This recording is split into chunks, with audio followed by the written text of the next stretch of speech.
اول یہ کہ اس کا علم محیط ہو، ذاکرین کے قلبی، ذاکرین مطلب کیا ہے؟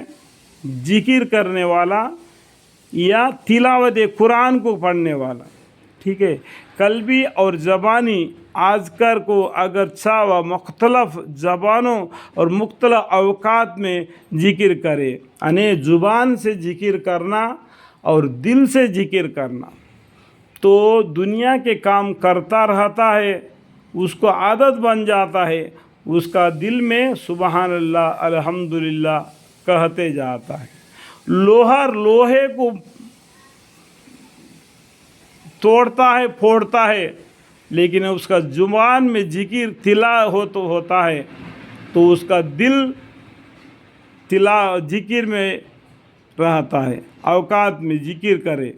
دوسری یہ کہ ذکر کرنے والے کے مدر کی میں تجلی اور اس کے پڑھ کر دینے کی قدرت ہو، جس کو عرف میں دونوں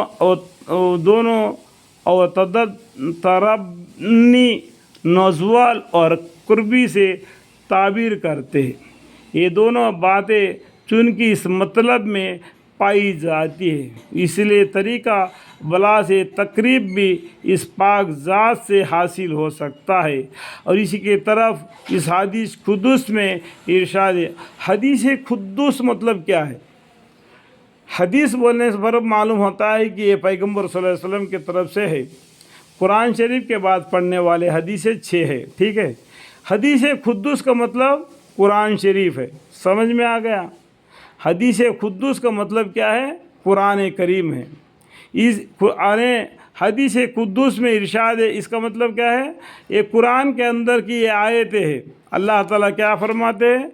من تقرب الیہ شبرا تقربت الیہ ذراعا، جو شخص میری طرف ایک باسط نزدیک ہوتا ہے تو میں اس کی طرف ایک ہاتھ قریب ہوتا ہوں۔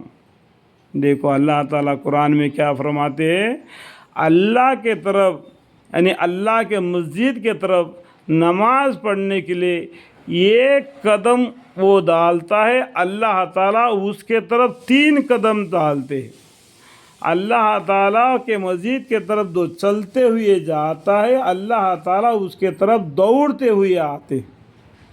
اللہ تعالیٰ کے مسجدوں کی طرف نماز کا ٹائم ہو گیا بول کے دوڑتے ہوئے جاتا ہے تو اللہ تعالیٰ اس سے بھی زیادہ دوڑتے اس کے قریب ہو جاتے ہیں۔ یعنی جتنا تم اللہ کے طرف قریب ہو جاؤ گے اللہ تعالیٰ اتنا قریب تمہارا ہو جائے گا۔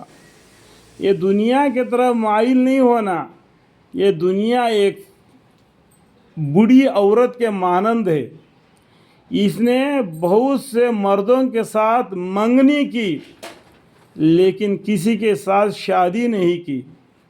یہ بڑی عورت ہے دنیا، یہ دنیا میں پھنس کر تم دنیا والا بند مت جانا، یہ دنیا میں پھنس کر دنیا کا بندہ مت بن جانا، دنیا میں رہ کر اللہ کا بندہ بننا، اللہ کا قرب حاصل کرنے والا بننا، اللہ کے رحمت تم پر نازل ہونا، سکینہ، ٹھیک ہے۔ اس بات کو سمجھ لینا، یہ دنیا ایک امتحان کا چیز ہے۔ آپ کو معلوم ہے قرآن کے میں پہلے ورقوں میں لکھا ہوئے میکسیمم 9واں پیجی ہے، 8واں پیجی میں یا 7واں پیجی میں، 7، 8، 9 پڑھو گے تو معلوم پڑ جائے گا۔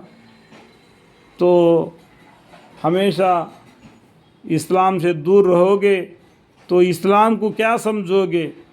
اسلام کو سمجھنے کے لیے تمہیں مدرسوں میں بیٹھنا پڑے گا یا مولوی لوگوں کی بیاناتیں سننا پڑے گا، یہ نہیں تو دین اسلام کے کتابوں کو خرید کر اس کو پڑھنا پڑے گا، تب تم کو اسلام کیا ہے معلوم پڑ جائے گا۔ اسلام کو جاننے کے لیے کسی جاننے والے سے پوچھو کہ اسلام کیا ہے، کافر کیا جانے۔